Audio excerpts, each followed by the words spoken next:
안녕하세요. 인생은 세옹지마라고 하죠. 좋은 일이 있다고 방심하지 말고 나쁜 일이 있다고 절망하지 말라는 뜻인데 살다 보니 정말 맞는 말이더라고요. 여러분도 혹시 예상치 못한 일들로 인해 인생이 완전히 뒤바뀌는 경험을 해보신 적 있나요? 한순간에 삶이 송두리째 흔들리는 그런 경험 말이에요. 인생이라는 건 정말 드라마처럼 극적으로 변할 수 있더라고요. 그럼에도 저는 주저앉지 않았습니다. 현실이 아무리 힘들어도 버텨야 했거든요. 그 과정에서 많은 걸 배우고 때론 억울하고 답답한 순간도 많았어요. 하지만 절망적인 시간도 마침내 끝은 나더라고요. 이번 기회를 통해 제 사연을 솔직하게 풀어보려고 해요. 혹시 비슷한 경험이 있는 분들이라면 공감하면서 들어주셨으면 좋겠어요. 그러면 시작할게요. 저는 40대를 지나고 있는 평범한 여자입니다.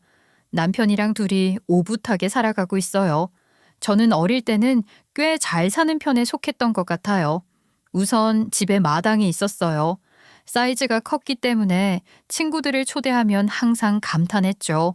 우리 집에 놀러 오는 게 친구들에게는 자랑이 되기도 했답니다. 야, 야, 너네도 지난번에 다현이네 집 갔다 왔댔지? 완전 대박이지 않냐? 그니까 마당이 우리 집만 하더라. 거기서 축구해도 될 것 같아. 다현아, 우리 나중에 또 너희 집에 초대해주면 안 돼? 축구는 나도 안 해보긴 했는데 괜찮은 아이디어네. 아예 오늘 놀러 올래? 정말? 그러면 우리 다 같이 놀러 가자. 지난번에 해외여행 갔다 오면서 사온 초콜릿도 진짜 맛있었어. 저는 부족함이 없었기 때문에 뭐든지 친구들에게 나눠주고 싶어 했습니다. 당연히 인기가 많을 수밖에 없었죠. 그리고 엄마는 항상 명품 가방을 들고 다니셨어요. 생일 때마다 저랑 남동생이 원하는 장난감이나 옷이 척척 나왔죠. 전부 아빠가 사업을 크게 하신 덕분이었습니다. 아빠는 겸손하셨고 주변에도 많이 베푸셨어요. 그래서 누군가 아빠의 진심을 배신할 거라고는 상상도 못 하셨죠. 하지만 인생이 언제나 그렇게 꽃길일 리가 없잖아요. 아빠의 동업자가 뒤통수를 제대로 후려쳐 버렸습니다. 아빠는 극심한 배신감에 괴로워하셨어요. 어떻게 이럴 수가 있어? 네가 힘들어하고 있을 때 내가 도와줬잖아. 평생 은혜 갚겠다고 할 때는 언제고 내 등에 칼을 꽂아. 내가 널 믿고 가족처럼 생각했던 거 알잖아. 나만 나락으로 떨어뜨린 것도 아니고 직원들까지 전부 어떡하냔 말이야. 규모 있었던 사업이 그렇게 순식간에 무너질 줄은 몰랐어요. 집안은 급격하게 어려워질 수밖에 없었죠. 아빠는 망해가는 사업을 붙잡기 위해 사방팔방 뛰어다니셨습니다.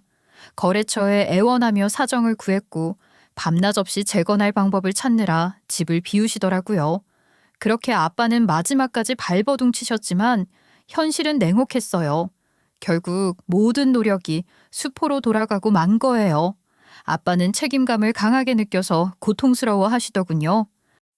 내가 가장인데 고생만 시키고 있는 것 같아서 미안하다. 너희를 볼 낯이 없구나. 이런 못난 아빠라도 미워하지는 말아줬으면 좋겠어.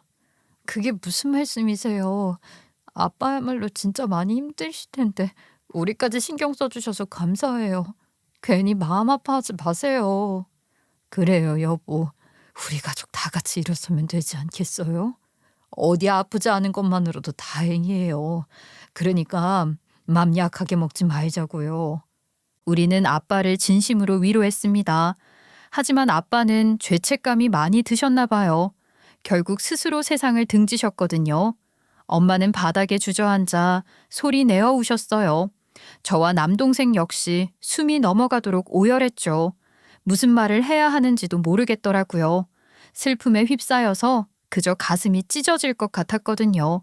아빠가 그렇게까지 괴로워하셨는데 우리가 더 붙잡아 드리지 못한 게 한없이 마음에 걸렸습니다.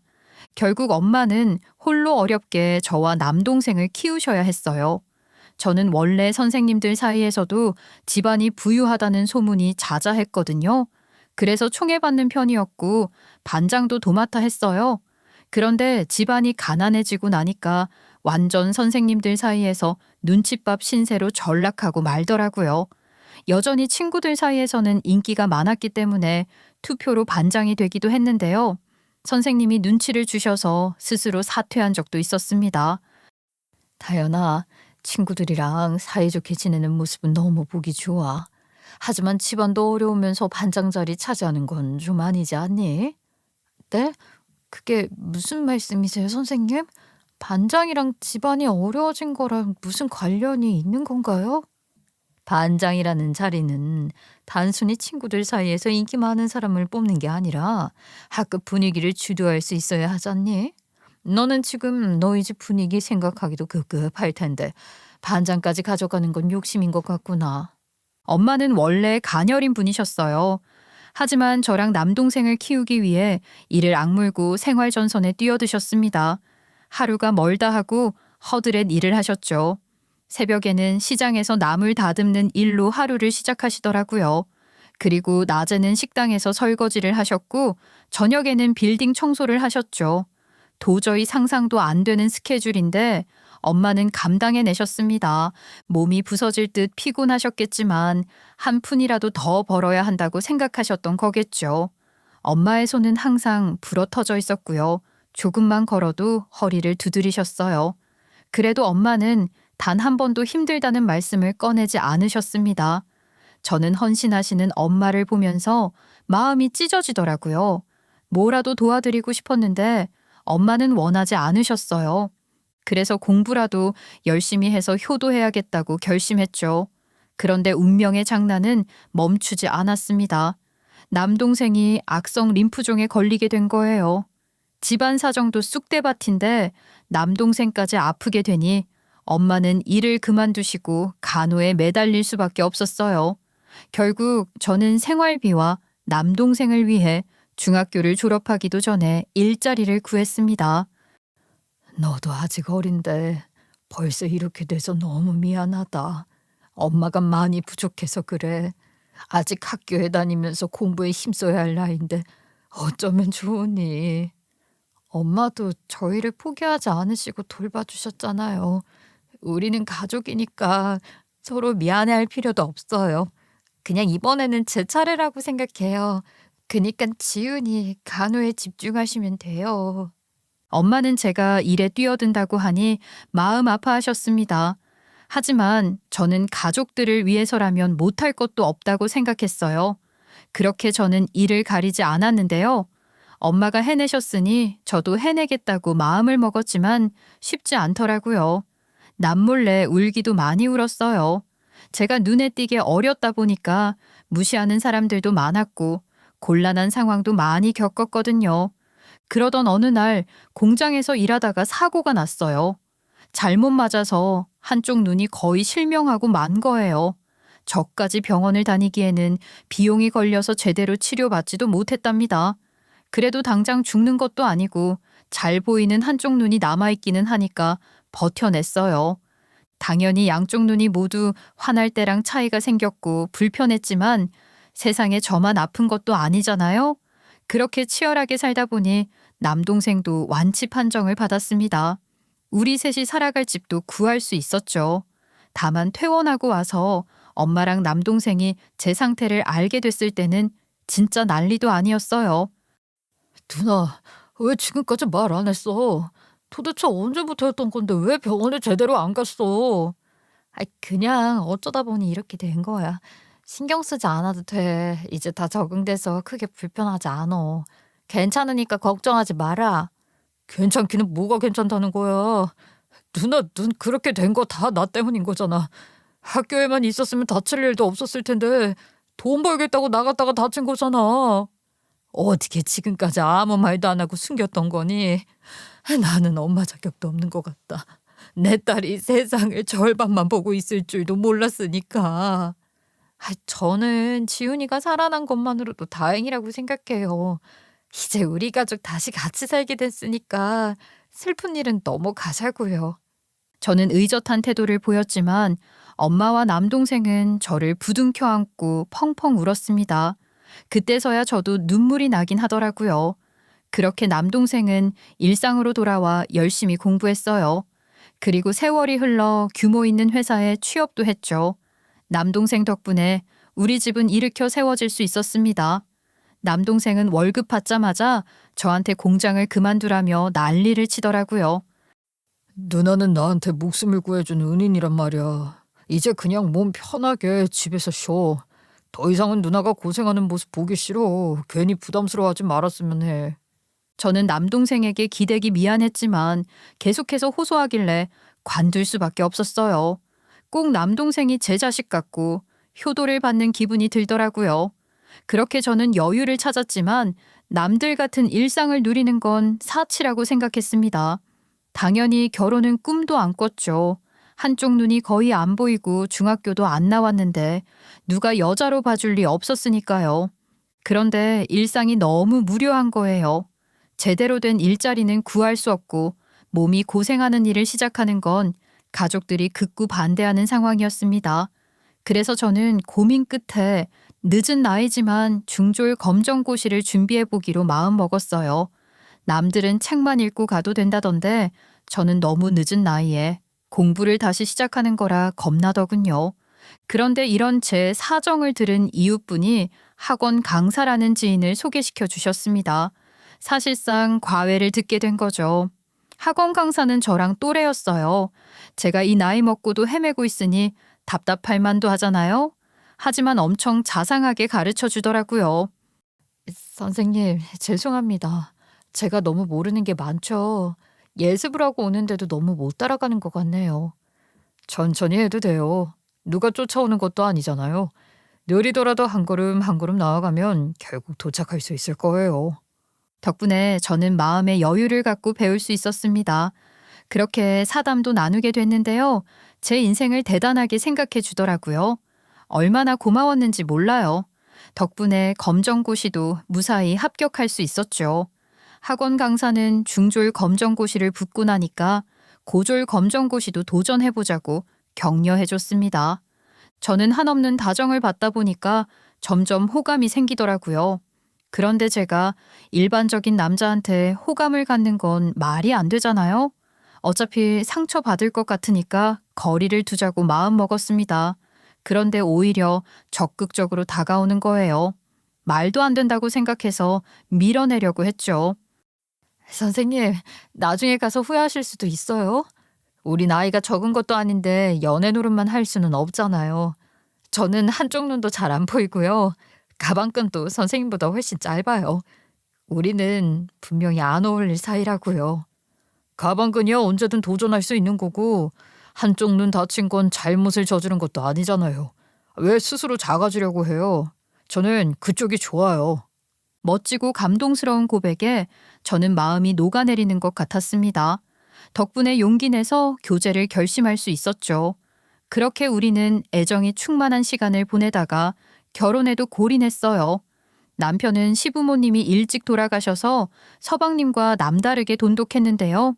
서방님은 치과 의사로 개원해서 안정적으로 자리를 잡고 있었습니다. 그리고 동서는 교수였죠. 남편과 서방님이 끈끈해서 넷이 모일 자리가 많았거든요. 솔직히 말하자면 주눅들기도 했습니다. 아무래도 자연스럽게 제가 끼어들기 어려운 이야기가 나오기도 하더라고요. 제가 동서와 비교될 수밖에 없는 상황이라고 생각했어요. 그런데 제가 동서보다 뛰어나게 잘하는 게 하나 있더라고요. 바로 살림과 요리에서는 능숙했던 겁니다. 이건 제가 정말 자부심을 가질 만큼 잘했던 것 같아요. 남편뿐만 아니라 서방님도 제가 차린 밥상을 보며 엄지손가락을 치켜 세울 정도로 칭찬했거든요. 야, 이건 진짜 돈 주고 사 먹어야 하는 요리 아니야? 당신은 진짜 감각이 탁월한가 봐. 내가 와이프 잘 만나서 호강한다. 형이 복이 많기는 해. 형수님은 맛도 좋게 만들어주시는데 요 플레이팅도 예쁘게 해주시더라. 보기 좋은 음식이 맛도 좋은 법이라는 말이 딱이야. 저는 쑥스러우면서도 기뻤습니다. 원래 요리할 때는 상대방이 맛있게 먹어주기만을 바라면서 만들잖아요. 서방님은 오죽하면 저한테 부탁까지 하시더라고요. 형수님, 혹시 바쁘지 않으시면 우리 와이프한테도 가르쳐 주시면 어때요? 요리도 그렇고 집안일도 그렇고 너무 어설프더라고요. 형수님이 좀 도와주시면 우리 와이프도 손이 빨라지지 않을까 싶네요. 아유, 이런 부탁까지 받을 정도로 대단하다고 생각하지는 않는데 당연히 도와드릴게요. 언제든 연락 주시면 직접 찾아가서 가르쳐 드리겠습니다.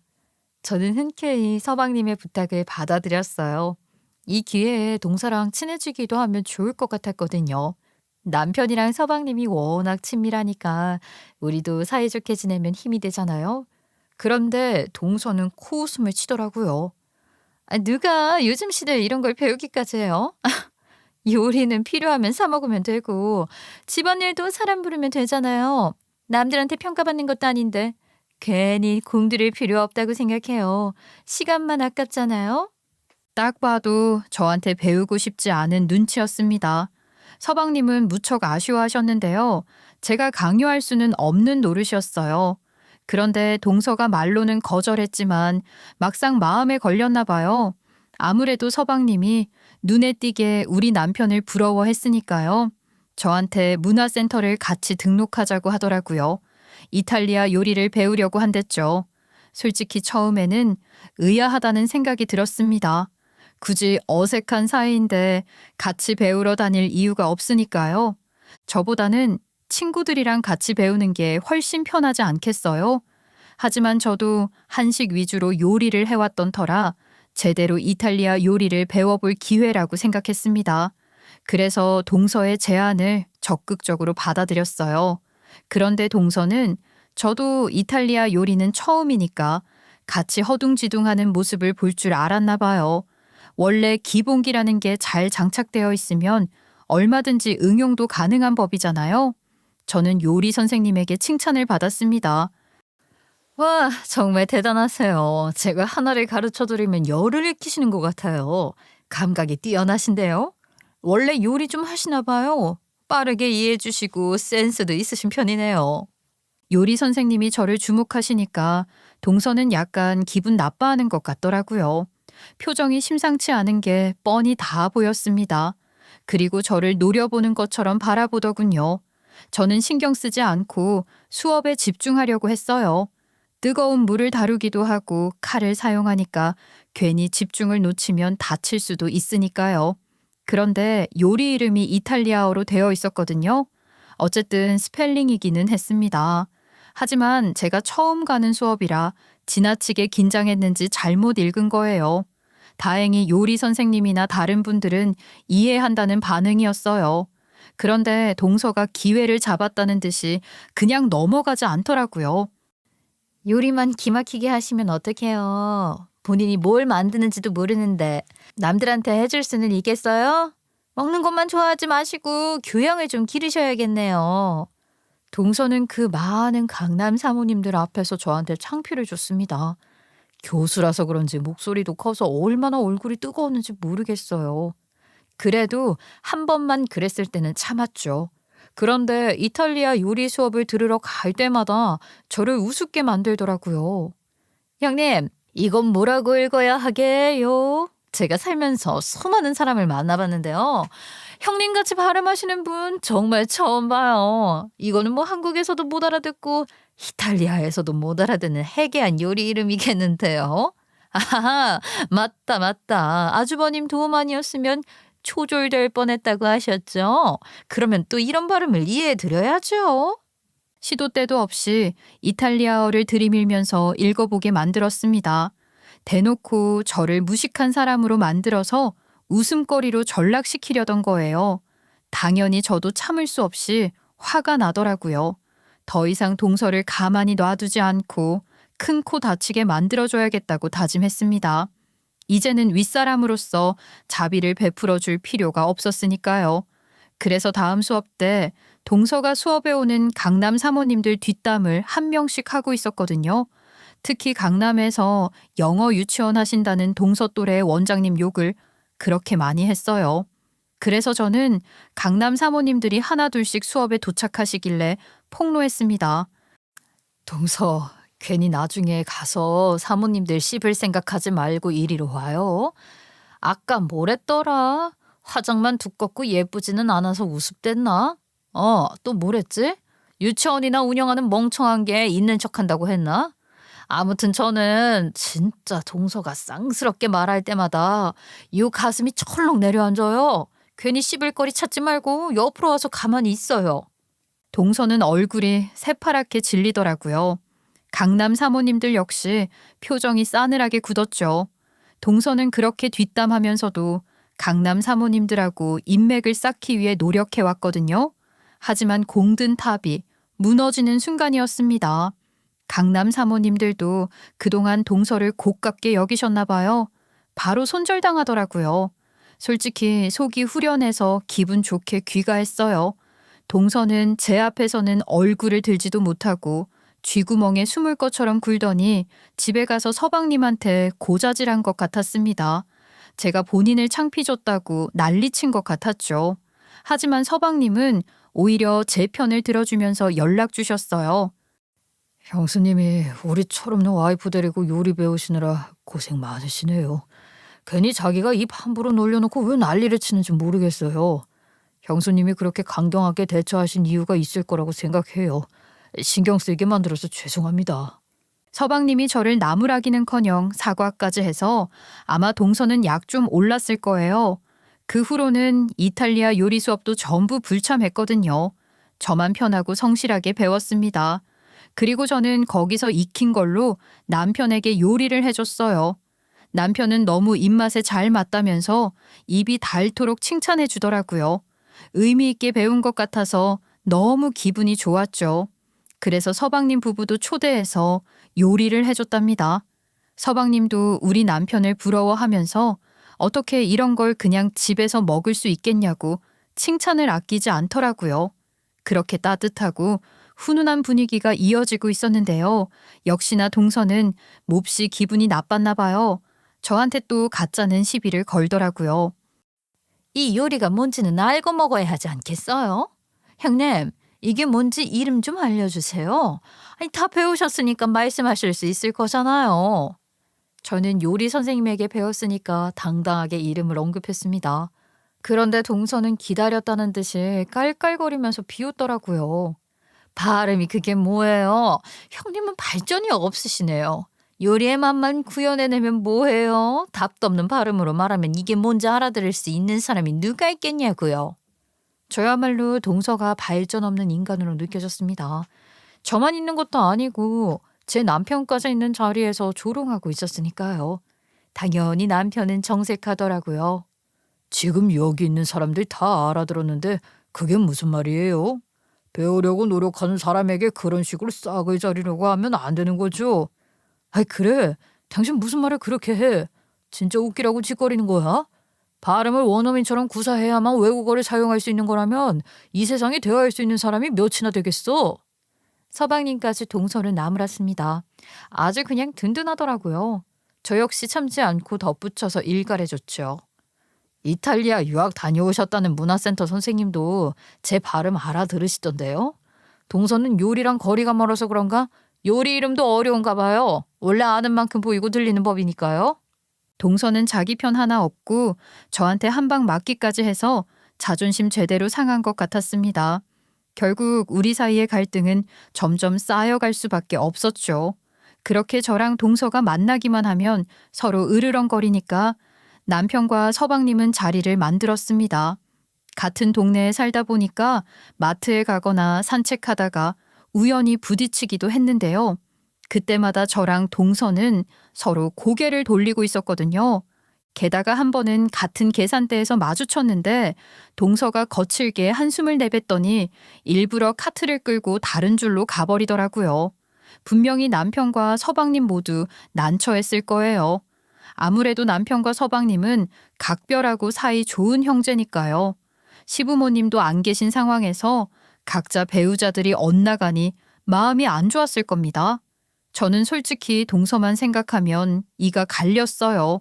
하지만 남편이 너무 좋은 사람이고 서방님도 워낙 좋은 사람이라는 걸 알아서 자리에 나가주기로 결심했습니다. 당신도 그동안 많이 참아줬을 테니까 나도 자리에 함께하기는 할게. 하지만 무조건적으로 동서의 말을 다 들어줄 수는 없어.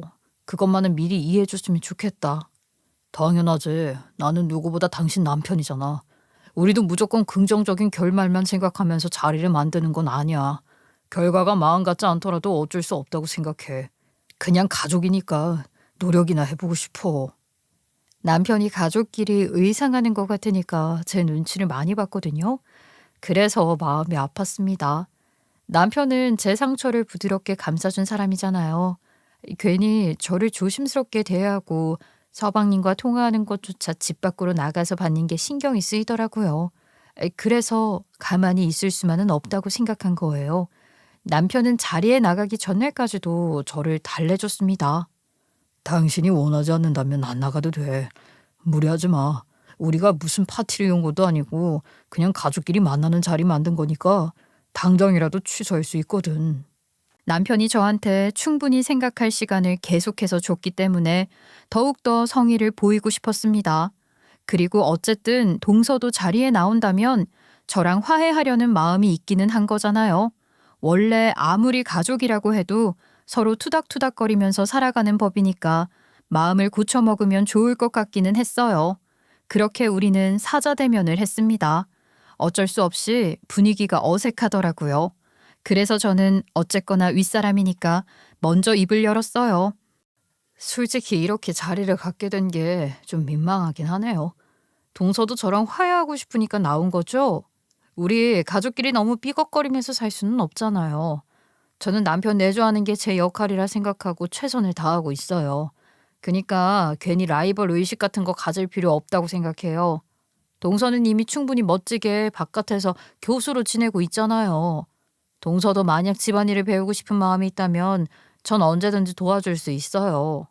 저는 떨리는 마음을 숨기고 말을 건넨 거였습니다. 1대1 대화도 아니고 남편과 서방님이 보고 있는 상황이었기 때문에 살짝 긴장됐거든요. 하지만 동서의 반응은 가관이었어요. 제 말에 대답하기는커녕 노골적으로 딴청을 피우더라고요. 이럴 거면 자리에 왜 나왔나 싶을 정도로 턱을 괴고 딴 생각하는 것 같았죠. 당연히 서방님이 보다 못해 한마디 했습니다. 당신 진짜 대답 안 하는 거야? 형수님이 이렇게까지 손을 내밀어 주시는데 뭐라고 말 한마디라도 해야지. 감사하다는 생각이 안 들어? 대인배처럼 넘어가 주시는 거잖아. 서방님이 대답을 재촉하니까 동서는 그제서야 저를 똑바로 쳐다봤습니다. 형님이 먼저 제안해 주시니까 감사하네요. 저도 형님이랑 잘 지내보고 싶은 마음이 있어요. 제가 집안일을 배우는 대신에 형님에게는 영어를 가르쳐드리면 어떨까요? 저만 배우기는 마음에 걸리네요. 동서는 저한테 영어를 알려주고 싶어 했습니다. 하지만 저는 굳이 필요 없다고 생각했어요. 그래서 말은 고맙지만 그렇게까지 하지 않아도 된다며 거절하려고 했죠. 그런데 동서가 제 말이 끝나기도 전에 비웃으면서 말을 덧붙이더라고요. 영어는 만국 공통어인데 안 배우시면 어떡하려고요. 나중에 형님 애기 태어났을 때 기본적인 영어도 구사하지 못하는 엄마를 보면 얼마나 쪽팔리겠어요? 해외여행 데리고 다닐 수는 있으세요? 진짜 답답하실 텐데. 그러면 그렇지. 사람은 쉽게 변하지 않더라고요. 저는 헛웃음이 새어나왔습니다. 여태까지 고상하고 우아한 척하다가 막말하는 꼬라지를 보니까 천박해 보였어요. 남편이란 서방님도 동서의 무례한 말을 듣고 깜짝 놀라더라고요. 지금 그게 무슨 말이에요? 분명 화해하는 자리를 가지겠다고 한 건데 재수 씨는 이럴 거면 왜 나온 거예요? 우리 와이프가 우습기라도 해요? 이러면 저는 재수 씨 얼굴 다시는 안 봅니다. 당신 진짜 미친 거야? 뭐가 그렇게 잘나서 사사건건 사람을 짓밟으려고 드는 건데?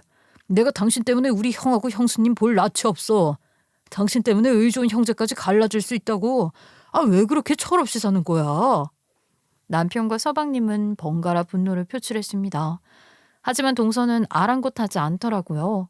그리고 가방에서 뭔가를 꺼내더니 테이블 위로 던졌어요. 딱 보니까 초등학생들이 할 법한 영어 학습지더군요.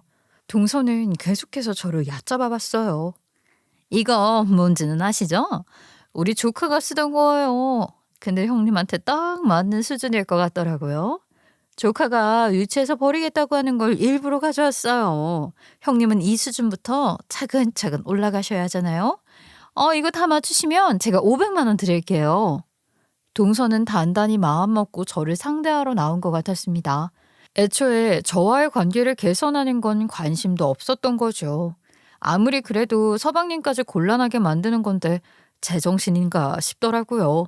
저는 화가 나기보다는 어이가 없었던 것 같아요. 그래서 맞받아쳐서 비꼬아주기 시작했습니다. 아이고, 동서도 참. 500만 원이면 너무 싸게 부르는 거 아니에요? 좀 더 올려주지 그래요? 제 가치가 그 정도밖에 안 된다고 생각한다니까 섭섭하네요.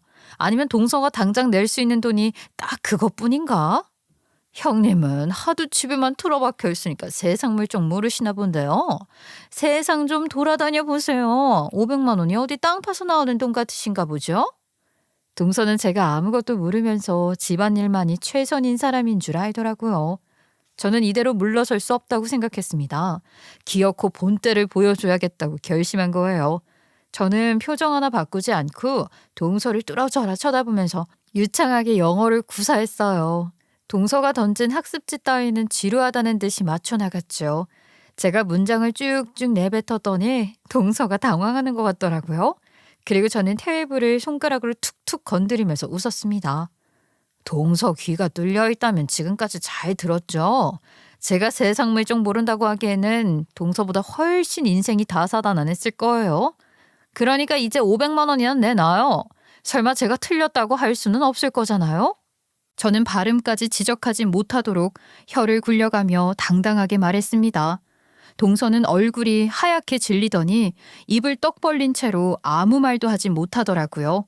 얼마나 우스웠는지 몰라요. 제가 마주했던 동서의 얼굴을 여러분들에게 보여드릴 수 없어서 아쉬울 정도였죠. 동서는 침묵을 지키다가 겨우 입을 열었는데요. 그마저도 말을 한다기보다 우물쭈물거리면서 더듬고 있었습니다. 제가 당황하지 않고 영어를 하는 게 전혀 예상하지 못한 일이었나 봐요. 그동안 남편과 서방님 앞에서도 제 영어 실력을 드러낸 적은 없었기 때문에 둘도 같이 놀란 것 같았습니다.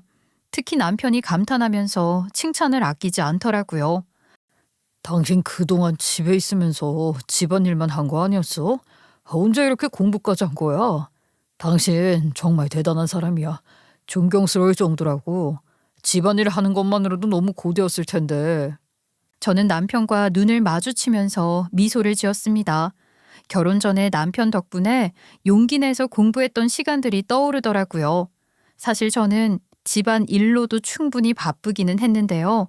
남편의 벌이에 조금이라도 보탬이 되고 싶다는 생각을 했어요. 아무래도 남편 혼자 버는데 저까지 데리고 사는 건 고생스러울 것 같았거든요. 그래서 고민을 거듭하다가 영어 유치원에 요리 수업을 나가게 된 겁니다. 같이 문화센터에서 이탈리아 요리를 배우던 강남 사모님들 중에 영어 유치원 원장님이 계셨잖아요. 원장님이 저를 괜찮게 봐주셨더라고요. 저를 위해 특별활동으로 수업을 하나 개설해 주신 거죠. 다현 씨는 순발력도 있는 편이고 목소리가 상냥해서 아이들하고도 잘 어울릴 것 같아요. 저 아무한테나 기회 주는 사람 아니니까 자부심을 갖고 와줬으면 좋겠네요. 앞으로 잘 부탁드릴게요. 사실 저는 가방끈이 짧았지만 언어 쪽으로는 조금 발달이 되어 있었던 것 같아요. 영어가 엄청 어렵지는 않더라고요. 워낙 말하는 걸 좋아해서 그랬을까요? 저는 평소에도 좋아하는 팝송이 있으면 그걸 달달달 외울 정도였습니다. 그리고 마음에 드는 외국 영화가 있으면 자막 없이 대사를 외울 때까지 반복해서 봤죠. 그러다가 소설도 원문으로 읽으며 나름 독학했답니다. 게다가 우리 남편이 학원 강사잖아요. 남편이 수업 자료를 집에 갖다 둔 게 있으면 참고해 가면서 공부했어요. 그리고 요즘은 동영상 강의가 워낙 잘 되어 있어서 집에서도 의지가 있다면 충분히 가능하더라고요. 동서는 집안이라는 사람을 우습게 알았나 봐요.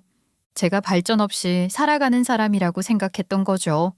제가 그동안 어떻게 살아왔는지 알려주니까 입술만 질끈 깨물면서 어쩔 줄 몰라 하더라고요. 저는 남편에게도 이 자리를 빌려 영어 유치원에서 요리 수업을 나가게 됐다고 알려줬습니다. 계속 입이 근질거리고 있었지만 일부러 동서도 있는 앞에서 이야기하기 위해 꾹꾹 참고 있었거든요. 남편은 진심으로 본인 일처럼 기뻐하고 축하해 주더라고요. 진짜 잘된 일이다. 당신이 너무 자랑스러워. 분명 아이들한테도 반응이 좋을 거야. 괜히 걱정하지 말고 자신 있게 가면 돼. 혹시 궁금한 게 생기면 나한테 뭐든 물어봐도 좋아. 내가 그래도 학생들 가르친 경험이 기니까 무슨 조언이든 아낌없이 줄게. 남편이 좋아하는 모습을 보니까 가슴이 뭉클하더라고요. 열심히 노력하기를 참 잘했다는 생각이 들었습니다. 하지만 행복을 누리기도 잠시 동서부터 혼쭐을 내줘야 했어요. 저는 꿀릴 것이 없었기 때문에 단호하게 동서를 노려봤죠. 동서는 교수라면서요. 학생들을 가르치는 게 직업인 사람이 그렇게 배우고자 노력하는 사람을 얕잡아 봐도 되는 거예요? 동서는 그동안 저를 무시하면서 본인이 훨씬 우월하다고 생각했나 본데 사람과 사람 사이에 그런 식으로 예의 없이 구는 거 아닙니다. 남한테 하는 언행이 곧 동서한테도 부메랑이 되어 돌아온다는 걸 아직도 몰라요? 제가 따져 물으니까 동서는 곧 울음을 터뜨리더라고요. 하지만 그 자리에 있던 모두가 동서를 안쓰럽게 생각하지 않았습니다. 오히려 서방님도 열이 받아서 참지 못하겠다는 듯이 당장 사과하지 않느냐고 고함을 쳤거든요. 지금 눈물이나 질질 짜고 있을 때야? 당장 형수님한테 사과 안 해? 형수님이 무릎 꿇고 빌라고 해도 할 말이 없을 정도야. 당신 때문에 가족들끼리 이렇게 언성이 높아져야 되겠냐고. 정작 당신은 지금 교수 자리도 쫓겨나게 생겼잖아. 누가 누구를 무시하는 건데? 서방님이 울분을 토해내면서 충격적인 말을 하시더라고요. 저랑 남편은 동서가 교수 자리에서 쫓겨난다고 하니 쏘스라치게 놀랐습니다. 도대체 그게 무슨 말이냐고 물어봤죠. 서방님은 깊은 한숨을 내쉬더군요. 사실 동서는 계약직 교수였는데요. 직무 태만으로 인해 재임용 심사에서 탈락될 가능성이 높은 상황이라고 하더라고요. 그렇게 콧대 높은 것처럼 거만하게 굴었던 동서가 실은 뭣도 아닌 상황이라는 게 드러난 거예요. 동서는 그제서야 울먹이면서 변명을 늘어놓기 시작했습니다. 저도 많이 불안했어요. 제가 재임용 심사 탈락이 거의 확정이란 말이에요. 당장 교수로서 갈 수 있는 곳은 없고요. 그러면 우리 남편 내줘야 할 텐데 그러면 형님이랑 사사건건 비교될 거잖아요. 그래서 미리 기강을 잡고 싶었다고요. 제가 집안일이 서툴더라도 하자 있는 게 아니라는 걸 알려주고 싶었다고요. 제가 윗사람인데 무슨 기강을 잡아요. 동서 한참 잘못 생각했네요. 동서가 아직 서툴다고 하더라도 이제 막 집안일 시작할 사람한테 우리가 왜 비교를 하겠어요. 그 생각 자체가 황당하네요. 동서가 노력하는 모습만 보여줘도 가족끼리는 칭찬했을 거라고요. 동서는 본인이 배울 의지를 보이는 사람들을 함부로 무시하고 깎아내리니까 남들도 그런 시선을 가졌을 거라고 착각한 것 같았습니다. 서방님은 이렇게 가짜고 얄팍한 이유 때문에 동서가 그동안 호의적이었던 저한테 시비까지 걸었다는 걸 알고 더욱더 실망스러워하는 눈치였어요. 그렇게 자리는 얼어붙은 분위기 속에서 마무리될 수밖에 없었죠. 솔직히 저는 잘못한 게 없으니 동서의 정체가 까발려진 것만으로도 만족스럽긴 했어요. 그런데 다음 날이 되자마자 동서한테 연락이 오더라고요. 동서는 본인이 재임용 실패하면 집안일도 당장 자신이 없으니 저처럼 영어 유치원에서 일자리를 구하고 싶었나 봐요. 형님, 진심으로 사죄드리고 싶어요. 저 이제부터는 형님한테 뭐든지 배우겠다는 마음가짐을 잊지 않을게요. 그래서 말인데 저 혹시 형님 근무하시게 된 유치원 원장님한테 자리 하나만 빼달라고는 할 수 없을까요? 동서는 저한테 간절하게 호소했습니다. 그렇게 원장님 흉을 보더니 지가 아쉬운 처지되니까 저를 통해서 부탁하는 게 뻔뻔하더라고요. 마침 저는 영어 유치원에 출근해 있던 상황이었어요. 그래서 원장님한테 이 상황을 알려드렸죠. 그랬더니 원장님은 코웃음 치면서 한번 불러보라고 하셨습니다. 동서는 지가 내뱉은 말이 있는데도 원장님이 흔쾌히 받아줄 거라고 기대했나 봐요. 한 걸음에 달려오더라고요. 그 와중에도 기회를 놓치기 싫었는지 본인이 저보다 고급 인력이라면서 어필하려고 노력했죠. 하지만 원장님은 그리 호락호락하신 분이 아니었습니다. 설마 고급 인력이라면서 본인이 짓거렸던 말도 기억 못하는 겁니까? 언제는 유치원이나 운영하는 멍청한 게 있는 척한다고 씹었잖아요. 왜 이제 와서 우리 유치원에 그 대단하신 교수님이 오려고 하나요? 원장님이 동서를 비꼬니까 얼굴이 새빨개지더라고요. 저 역시 쪽팔리라고 거들었습니다.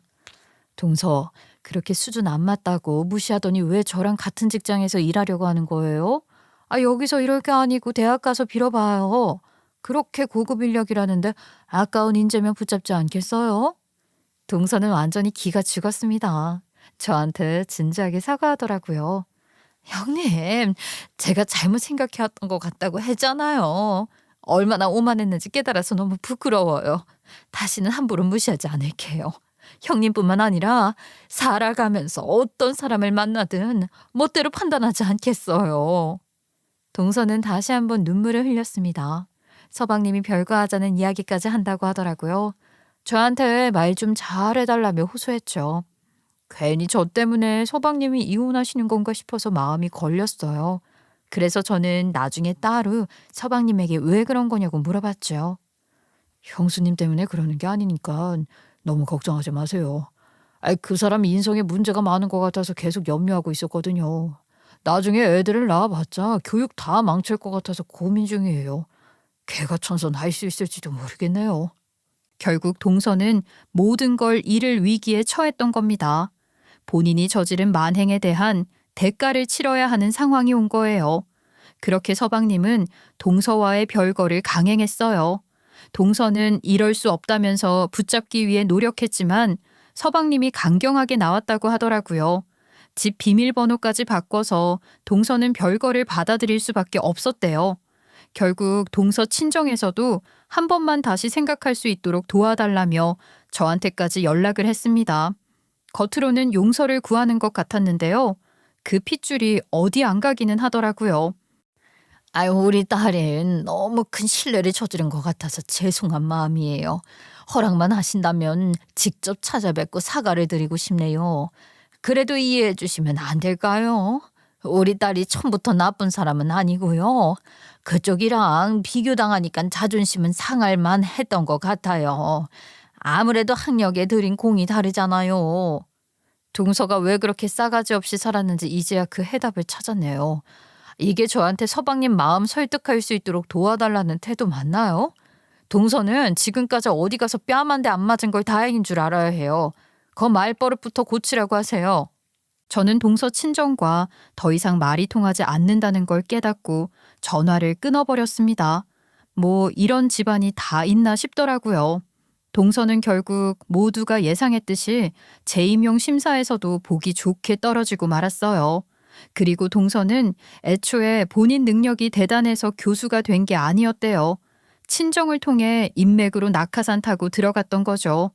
그러니 직장을 잃자마자 다른 곳으로 옮길 가능성은 없었고요. 그냥 백조로 지내는 수밖에 없다고 하더군요. 그나마 치과 의사인 서방님을 믿고 눌러 지내려고 했던 터라 성질을 죽이기 위해 노력하는 것 같았습니다. 저는 영어 유치원에 요리 수업을 나가면서 활발하게 활동하고 있어요. 아이들의 반응이 좋다고 해서 얼마나 뿌듯한지 몰라요. 역시 다현 씨한테 부탁하길 잘했다니까요. 원래 야채 안 먹으려고 고집 부리던 애들까지 전부 다 재미있게 수업 듣는 걸 보면 뿌듯해요.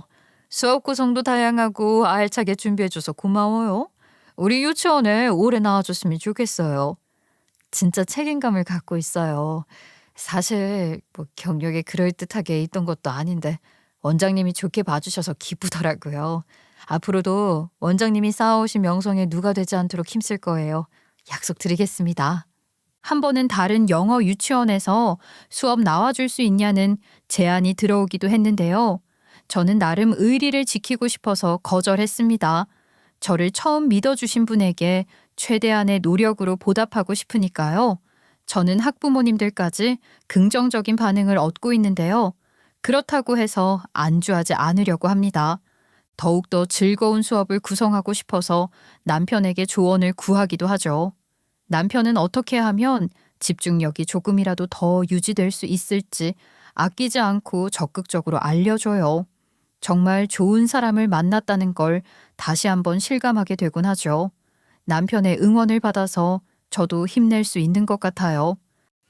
당신은 남들보다 늦게 시작했는데도 이만큼 온 거잖아. 그러니까 앞으로도 뭐든지 할 수 있을 거야.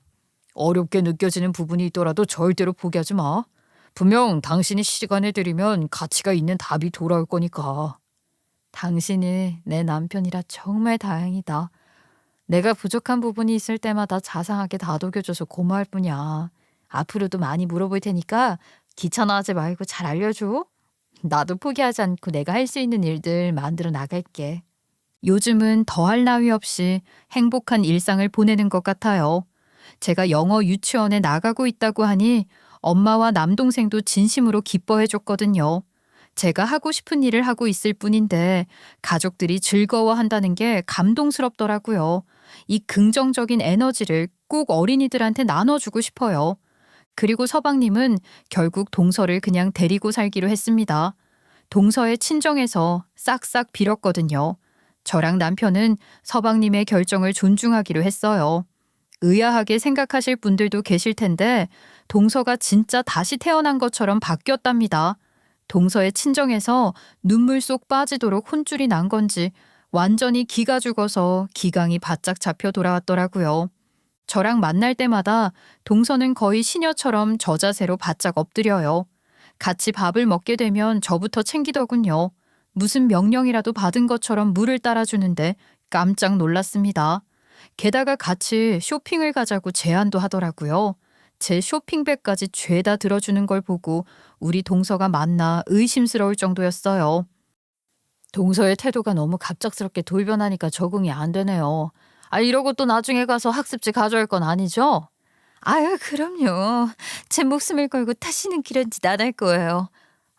지금 생각하면 스스로가 너무 창피해요.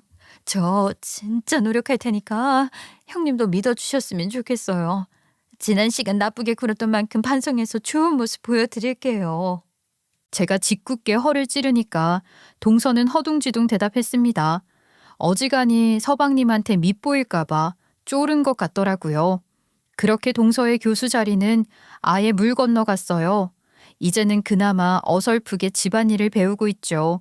애를 꼭 가지고 말겠다면서 한약도 챙겨 먹고 식단도 챙기고 운동도 하면서 열심히 발버둥치더군요. 과연 결과가 어떻게 될지는 몰라도 서방님이 고민 끝에 선택하신 거니까 저랑 남편은 잘 되기를 바라고 있을 뿐입니다. 이렇게 제 사연을 풀어놓으면서 저도 지난 인생을 되돌아볼 수 있었어요. 혹시 여러분도 비슷한 경험이 있거나 힘든 시간을 겪고 있다면 꼭 힘내시기를 바랄게요. 끝까지 함께 해주셔서 감사드립니다.